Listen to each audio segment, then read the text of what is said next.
العالمين والعاقبة للمتقين ولا عدوان إلا على الظالمين وأشهد أن لا إله إلا الله ولي الصالحين وأشهد أن سيدنا محمدا خاتم الأنبياء وإمام المرسلين اللهم صل وسلم على هذا النبي الأمين وعلى آله وصحابته ذوي الشرف العظيم. أما بعد فيا أيها الناس أوصيكم ونفسي بتقوى الله واتبعوا سنة نبي الله واعلموا أن الفوز للمتقين ومن لم يلبس ثيابا من التقى تقلب عريانا وإن كان كاسيا. Ndugu Waislamu, nichukue fursa hii kukuhusieni nami pia kuhusia nafsi yangu kumcha Allah na kufuata mwendo na kutekeleza sunna za Mtume sallallahu alaihi wasallam. Allah ndani ya kitabu chake anasema baada a'udhu billahi minash shaitanir rajim wala nabluwannakum bi shay'in min al-khawfi wal-ju' wa naqsin min al-amwali wal-anfusi wath-thamarat وبشر الصابرين الذين إذا أصابتهم مصيبة قالوا إنا لله وإنا إليه راجعون ولنبلونكم tutakupeni mitihani, tutakuonjeni. Wao ni tawqid na ni qasam na lamul qasam. Wao tawqidi, nuni tawqidi na lam tawqidi. Viapo vyote hivi Mwenyezi Mungu akiongea jambo na waja ilikuwa hakuna haja kuapa, lakini anaapa liwaqida almas'ala, kutilia mkazo kwamba wallahi tutakupeni mitihani. Ingia katika moyo wa mtu, kila mmoja akinama akitizama mbele asema siku fulani itakuwaje. Ndio maana mashekhe wengi leo wanazungumzia al-amni, amani ya nchi, kwa sababu mbele yetu kuna uchaguzi. Tayari hofu zishaanza kuja kidogo kidogo, na tunamwomba Mwenyezi Mungu uchaguzi huu upite salama salimini, usituingize katika balaa. Kwa hiyo Mwenyezi Mungu anasema mitihani itatokamana na hofu wal-ju', kuishiwa njaa, wal-ju' wa naqsin min al-amwal, lakini pia kufirisika, wathamarat, matunda kukauka mashambani, wabashiri sabirin, lakini wapewe bishara njema wenye subra, alladhina idha asabatuhum musibatun, ambao yakiwapata matatizo yoyote, sio msiba kifo, musibatun kwa nakira, msiba wowote. Siku hizo kibatari cha Saida Aisha aliruka panya akakizima, akasema inna lillahi wa inna ilaihi raji'un. Huu nao ni msiba.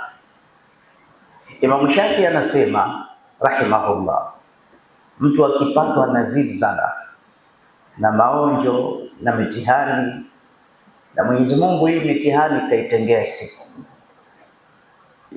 Khalaqa Allahu at-turbata yawma as-sabti, mara Jumamosi kaumba ardhi, Jumapili kaumba akwataha, miti ikawekwa majabali, baadaye mbingu. Lakini yaumu thulatha, siku ya Jumanne, Mwenyezi Mungu kaumba madeni. Siku ya Jumanne kaumba hasira, kaumba njaa, kaumba maradhi, kaumba zilzala. Kila siku katika siku 7 zina kitu kiliumbwa. Nuru tunaiona, mwangaza uliumbwa siku ya Alhamis. Wa khalaqa Adam bil asri yawm al-jum'a, mzee Adam akaumbwa siku ya Ijumaa wakati wa asri.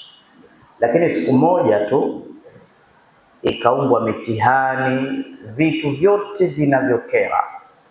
talaka zote hizo zikaumbwa Jumanne. Ndio maana waganga hawafanyi kazi, wanasema ni siku ya wachawi, hawatofanikiwa kwao. Lakini Jumanne kwa mujibu wa sheria ndo mitihani yote iliyokukuta. Kama ulishawahi kuudhika, au lugha fupi tuseme hasira zimeumbwa Jumanne. Hebu fikiria, ushawahi siku gani kukasirika mpaka ukataka kuua? Basi hayo hayajaumbwa bahati mbaya hayo. Siku ya Jumanne yaliumbiwa wewe na ulikadiriwa yatakukuta, na hakuna njia lazima ya kukumuti. Na yana faida gani? Mwenyezi Mungu kaumba hasira, tempa, vurugu ili atupeleke peponi. Ukizuia tu hasira, subira itakuja, utakwenda peponi. Iko hadithi, man qadhama ghaidhan wa huwa yaqdir an yunfidhahu, da Allah subhanahu wa ta'ala yawma khalaiq al-bashar yukhayyiruhu min hur al-'ain. Man qadhama ghaidhan, atakayezuia hasira zake na ana uwezo wa kufanya alichofanyiwa mara mbili, lakini akastahimili, akaingiza subira. Usione maskhara kuambiwa hebu kuwa subira, wewe kuwa na subira. Yale maneno kuwa na subira kwa kuyaandika ama mepesi sana, lakini kuyaleta ndani ya maisha magumu. Wanashindwa mashehe, wanashindwa maimamu. Tamkuta mtu ni shekhe, ni khatibu wa msikiti wa Taqwa, akitoneshwa kidogo anajifichia kwenye aya na hadithi, anakuja kubwata hapa mimbarini. Hasira tu, hamna chochote. In gharratka quwwatuka limadha istahkamta shahwatuka. Mtu dhalili, mtu dhaifu, mjinga ni yule ambaye hawezi kuzuia hasira zake. Laysa ash-shadidu bis-sara walakinma ash-shadid qa'adatu hasr. Si nguvu kuruka, sura ni miereka. Msimuone John Cena ni mbabe, aacha mtoto. Walakinma ash-shadid, Mtume anasema mwenye nguvu na shujaa, man yamliku nafsahu, ni yule atakayezuia nafsi. Kwa sababu hii nafsi ukitizama katika aadin, idadi ya maadui wanaokuzunguka, adui namba moja nafsuka allati tahmilu baina jabbaik. Hii nafsi huiwezi. Ndio hadithi kudusi inasema, ikiwa zitakuhuri nguvu zako, unaweza ukapigana, unaweza ukafanya chochote. Lestahkamta shahwatuka, mbona shahawa za moyo zinakushinda? Matamanio tu, inawezekana wewe kifua mbele, lakini kuna kijinamke kidogo tu kinakukontrol na huna lako jambo. Inawezekana tumekuamini ndio shekhe letu, lakini hufungi mdomo kwa mkeo, na akikwambia usije hapa huji. Shahwa ni jini, imekushinda nafsi. Sasa hii nafsi imeumbiwa vitu isivyovitaka ili ifanye subira.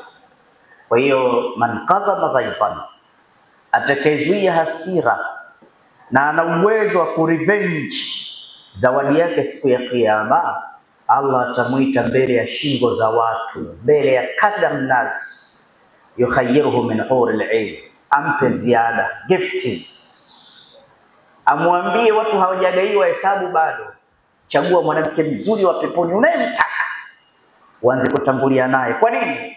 Ulitukanwa sehemu ukashindwa kurudishia tusi, ulipigwa sehemu ukajizuia hukumpiga mtu, zawadi yako ni mwanamke wa peponi.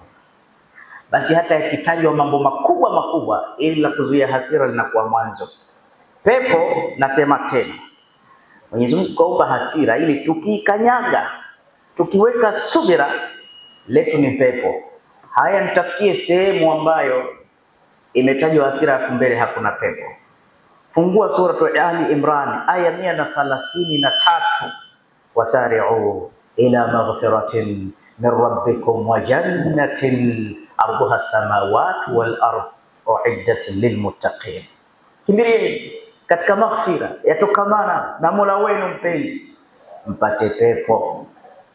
Mtu mmoja upana wake mbingu na ardhi, kaifa tuluha, si urefu utakuwaje? Wakina nani sasa watakiwa wapate? wa mwanzo, watu wa subra, alladhina yumkule. Mwenyezi Mungu anasimulia watu wa peponi hawana ghilli, hawana vifundo.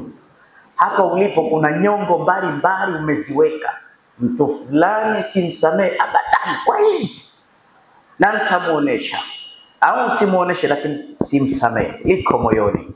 Pengine ni mtalaka wako pamoja ashakuzalia, pengine ni jirani yako, pengine mmenunua ardhi kupakana, mshagombana, pengine mshapelekana mahakamani, umemwekea kifundo.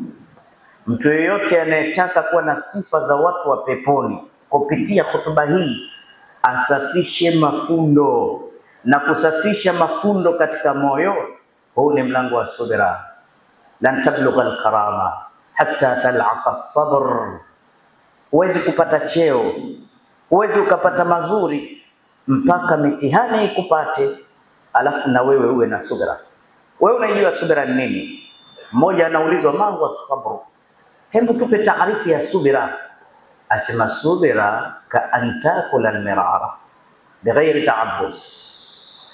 Subira ni kula kitu kichungu kama shubiri au zaidi ya shubiri, alafu usikunje uso. Unaweza aloe vera, unaijua, upewe kikombe kidogo cha kahawa cha shubiri, alafu unywe uwe na tabasamu.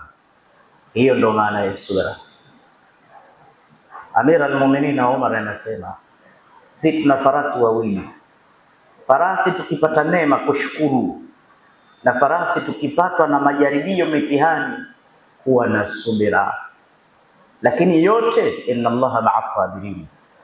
Mwenyezi Mungu ametoa ahadi, ma'iyatullah. Yoyote yule anayetaka kuwa na Mwenyezi Mungu 24 hours, 24 saa, ajifunze kuwa na subira. Ajifunze kuwa na subira, na hakuna kusema ili alifai. Hizi ndoa zetu kila siku zinaharibika kwa sababu ya kukosa subira. Kazini umefukuzwa, hauna subira. Wewe utaki usemwe na bosi. Kwa nini? Mwenyezi Mungu kamtanguliza, kampa pesa, kakuajiri. Mwache akuseme, mwache akutukane, lako wewe ni kuomba radhi. Lakini leo mtu akimwomba mtu radhi anaonekana mtwana. Pale unapohisi umemkosea mtu, umemkera mtu, muombe radhi. Jitahidi kushuka sana, utakuwa mtu mzuri sana, utakuwa mtu mzuri. Subira ndo mfumo wa maisha kamili. Kila mwanadamu atakiwa ajilazimishe kuwa na subira na uvumilivu, as-sabr wa tahammul. Nakumbuka kuna dada mmoja, dada huyu ni mtu mweusi, alikuwa anaishi Saudi Arabia pale Madina, ni sahabia wa Mtume Muhammad. Abdullah ibn Mas'ud radhiyallahu ta'ala anhu anamuita mwenzie, anamwambia, ala uriki imraati jannata, wewe utaki nikuoneshe mwanamke wa peponi? Wako watu wanatembea wa peponi. Ambia umahia, yuko wapi? Ambia hiya imraati sauda, unamuona yule mama mweusi yule, laqad atat an-nabiy wa hiya usra. Alimwendea Mtume sallallahu alaihi wasallam na ana maradhi yale ya kifafa, maradhi mabaya, kila saa anadondoka. Akamwambia, ya Rasulullah, inni usra wa inni atakashaf, mimi nina kifafa na nikidondoka na kauchi bure bure. Fad'u Allah ta'ala liya, wewe Mtume wa Mwenyezi Mungu, mtihani mgumu, niombee kwa Mwenyezi Mungu nipone, nishachoka maradhi haya. Sahaba huyu, angalia hekima za Mtume sallallahu alaihi wasallam, akamkhiarisha mambo mawili. Akamwambia, mama, kila panapotajwa mambo ya hasira na subira, pepo haiko mbali. Inshi'iti sabarti wala fil janna. Kama unataka endelea kuvumilia, ili jambo la kumvumilisha mtu hili. Inshi'iti sabarti wala fil janna. Kama unataka vumilia, utapata pepo kwa tazkia, wazakihim, kwa utakaso wangu utapata pepo. Wa inshit da'awtu Allah an yu'afik Option ya pili, kama huwezi kusubiri, basi nitakuombea upone maisha haya ya dunia. Si kwamba hatoenda peponi, lakini si kwa ile tazkia yangu mimi, special yangu mimi. Mama kutajiwa pepo akasema asbir ya Rasulullah, nitaendelea kutahammal maradhi, wacha kinidondoshe kifafa vitakavyokuwa, lakini anni atakashuf fad'u Allah ta'ala biya, lakini nakaa tu uchi, niombe kwa Mungu. So kukaa uchi si vizuri, ni aibu hii. Na mimi mwanamke, nikidondoka zile nguo upepo unifunike nisikae vibaya ya Rasulullah. Mtume wa Mwenyezi Mungu akamwambia basi kesi ishaisha.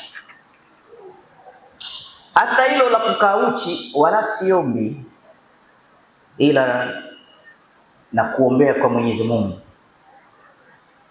Hichi kifafa chako na kituliza, ukiwa sokoni nenda hakiji, ukiwa unafanya biashara nenda, hata unapika usiogope hakiji, kote humo barabarani hakitokukuta, ila sehemu moja kitakuandama. Ukiingia kwenye ibada zako pale, jiandae kudondoka. Na huyo mama, baadhi ya shurahu wanasema kila anapokwenda hamna kifafa, lakini akishajitenga muda wake na dua zake na adhkari, huyu anapiga mwereka. Unajifunza nini? Ikiwa mtume kote huko barabarani kashamuondoshea, hata hapa kwenye ibada asingeshindwa kumuondoshea, lakini hakutaka kumnyima ma'iyatullah, ule ujira mkubwa sana wa uvumilivu wa Uislamu.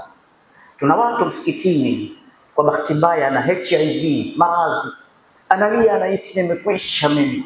Kuna mtu ana stroke, shalal, kiharusi, kila mkienda kumsalimia analia, ndugu zangu nimeisha. Hujaisha bado. Idha habba Allahu abdan fabtalahu, Mwenyezi Mungu akimpenda mtu anampa mitihani. Faman radiya falahu ridha. Mtume anasema atakayeridhia akasema alhamdulillah, na yapokea bithiqatin min al-mtihani huu, Allah ananipenda. Atakayeridhika, radhi za Allah zinampata, na radhi za Mungu ni kubwa kuliko pepo yenyewe. Watu wa peponi wataulizwa mengi, haradhitum, mmeridhika? Aywa, waman la narda walaqad ataitana ma tuti ahadan min khalqik, tusiridhike umetupa wengine hujawapa.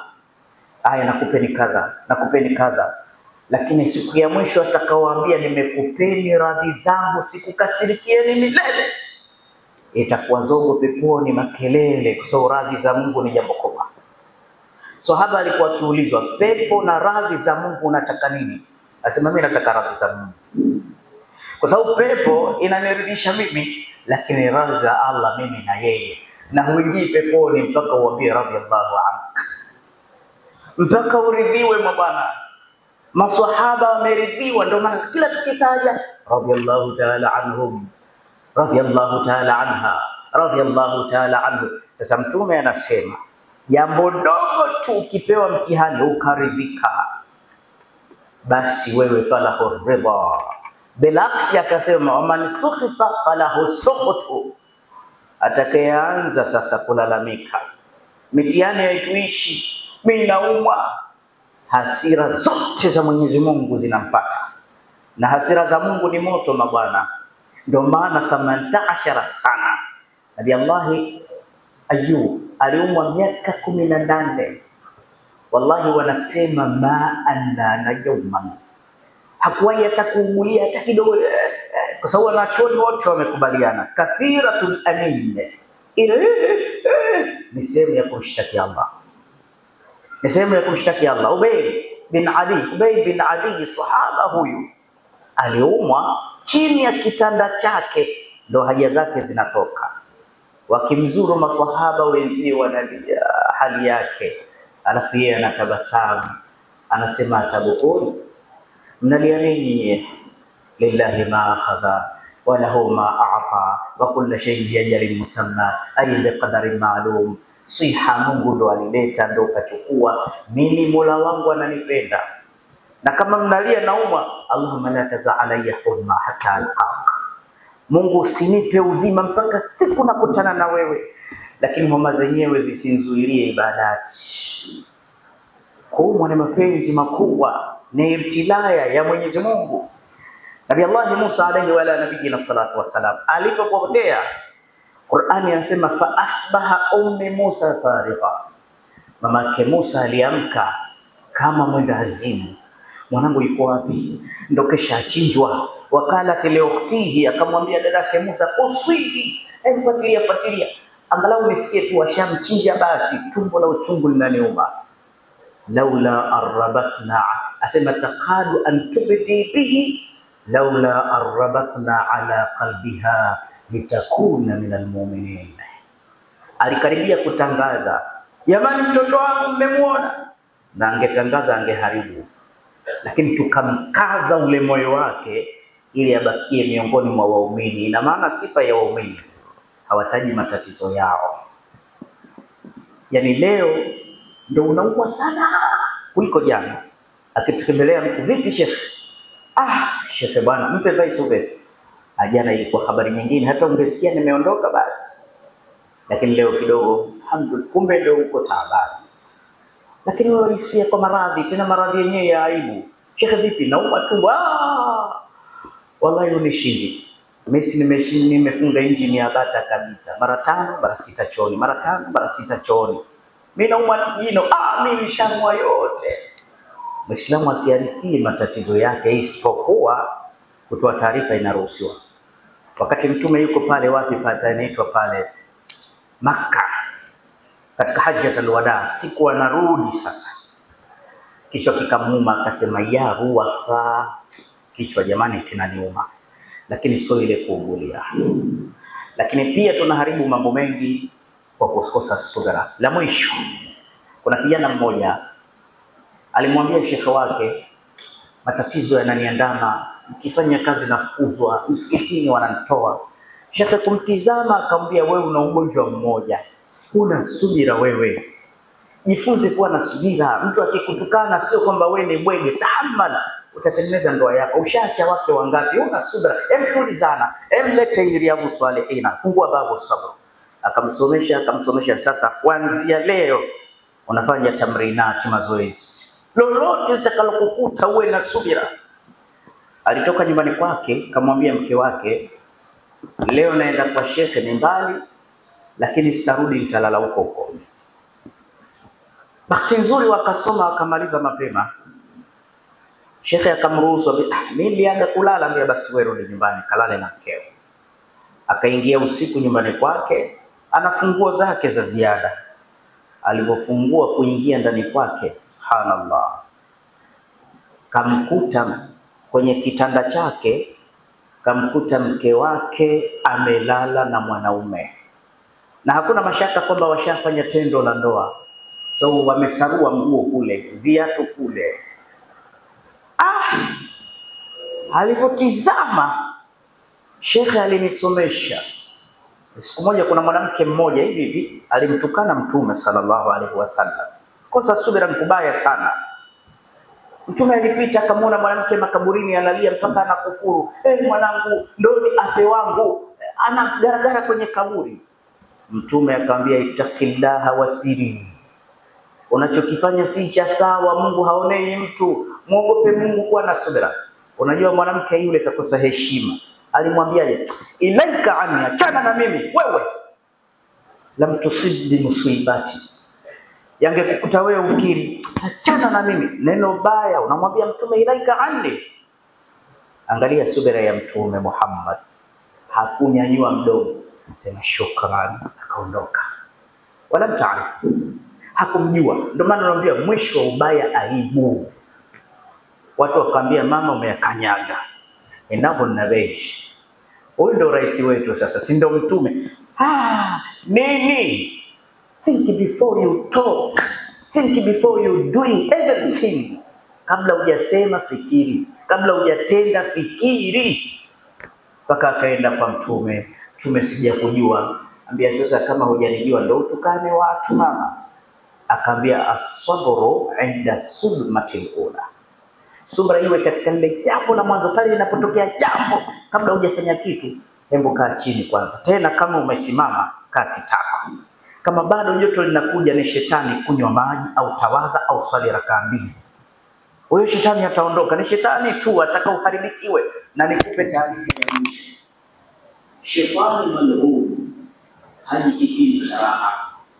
Kipindi cha matatizo ndio shetani anakuja. Yaani hivi sasa ukimuona mtu mmegombana, shetani anakuja. Ukizuka ugomvi hapa msikitini, anakuja. Ukiwa na amani, haji shetani. Mkeo akikubatiza, shetani ndo anatokea pale. Huu ndo mpango wa shetani. Basi yule bwana alipomuona mkewe na mwanaume hakufanya subra. Akasema, Sheikh kanambia subra katika jambo la mwanzo, lakini si kwa hili. Hata angekuwa yeye ili angeshindwa ili siwezi. Sasa ilaji nini?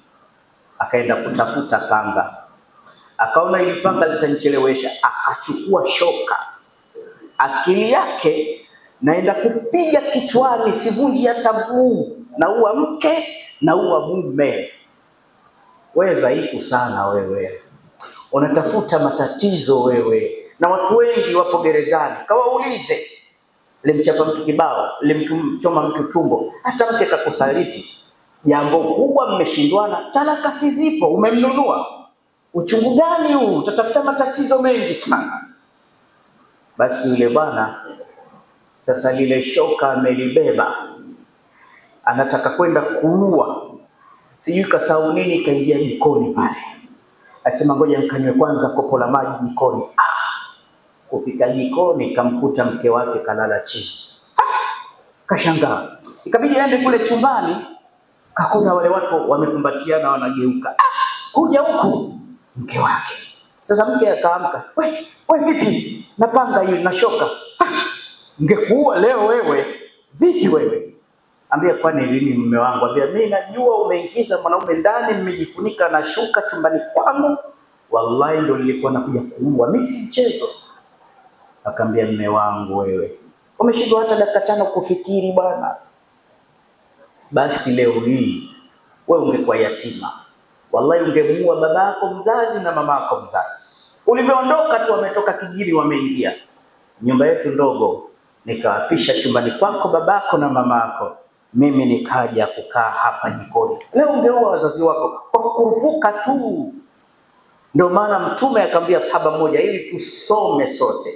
Ashad Abul Qais akamwambia inna fika khaslatayn. Kama Muislamu leo aondoke na haya. Inna fika khaslatayn yuhibbuhum Allah. Kijana una mambo mawili Mwenyezi Mungu anayapenda. Yaani Mtume anasema kila Muislamu ambao hanayo aingie kwayo. Alhilmu wal anatu. Umakini katika mambo na upole katika jambo. Ukiwa na sifa ya upole na umakini, likikujia neno au tendo, ulichukua jumla, unaliweka mkononi, unalifanyia tafiti. Hata ukifanya maamuzi, ni maamuzi yana busara ndani yake, yana kheri ndani yake. Msikurupuke. Kila mtu ana mdomo wake, ni mali yake, ni uhuru kwake. Aweza akakutengenezea maneno ya uhasidi, akakuzushia, akakutania vibaya. Wewe ukaleta tendo ukaharibu maisha yako. Tunamwomba Allah atupe subra. Faqala azza min qailin alim. فإذا قرأت القرآن فاستعذ بالله من الشيطان الرجيم أو بالله من الشيطان الرجيم وسارعوا إلى مغفرة من ربكم وجنة عرضها السماوات والأرض وأعدت للمتقين الذين ينفقون في السراء والضراء والكاظمين الغيظ والعافين عن الناس والله يحب المحسنين. بارك الله لي ولكم بالقرآن العظيم ونفعني وإياكم بالآيات والذكر الحكيم. وأقول قولي هذا واستغفر الله لي ولكم فاستغفروه إنه هو الغفور الرحيم والبر الكريم.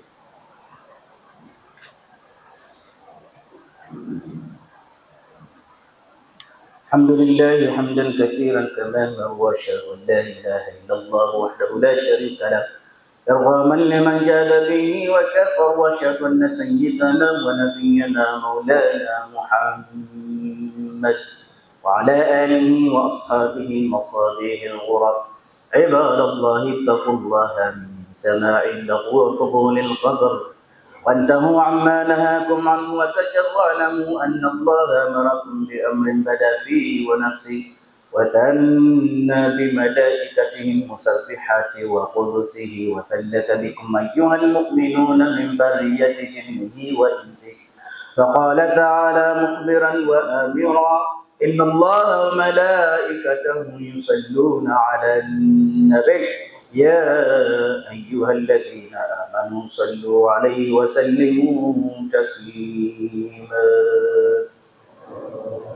اللهم صل على نبي الرحمة وشافع الأمة عدد ما أحاط به علمك وعصاه كتابك وضمه، وعلى آله ومن نصره في كل مهمة، خصوصا منهم ذي الأسن الأريق أمير المؤمنين سيدنا أبي بكر الصديق، وعلى الزاهد النواب الناطق بالصواب أمير المؤمنين سيدنا أبي حفص عمر بن الخطاب، وعلى جامع القرآن أمير المؤمنين سيدنا عثمان بن عفان، وعلى أسد الله غالب إمام المشارق والمغارب أمير المؤمنين سيدنا علي بن أبي طالب، وعلى ولديه سيدي أبي محمد الحسن وأبي عبد الله الحسين، وعلى أمهما الزهراء البتول، وعلى عميه المعظمين عند الله والناس المطهرين من الدنس والأرجاس أبي عمارة الهمزة وأبي الفضل العباس، وعلى بقية العشرة المبشرة الذين بايعوه تحت الشجرة، طلحة الفياس والحواري الزبير وسعد الهدى وسعيد الخير وعبد الرحمن الزكي شاكر وأبي عبيدة الزاهر رضوان الله تعالى عليهم أجمعين إلى يوم الدين. اللهم أعز الإسلام والمسلمين وأذل الشرك والمشركين وانصر جيوش المسلمين ونكس أعداءك أعداء الدين واختم لنا بخير منك يا أرحم الراحمين. اللهم ربنا آتنا في الدنيا حسنة وفي الآخرة حسنة وقنا عذاب النار برحمتك يا أرحم الراحمين. عباد الله إن الله يأمركم بالعدل والإحسان وإيتاء ذي القربى وينهى عن الفحشاء والمنكر والبغي يعظكم لعلكم تذكرون. فاذكروا الله العظيم الجليل يذكركم واشكروه على نعمه يزدكم واسألوه من فضله يعطكم ولذكر الله أعز وجل أكبر. وأقيموا الصلاة. الله أكبر الله أكبر أشهد أن لا إله إلا الله وأشهد أن محمدا رسول الله. حي على الصلاة حي على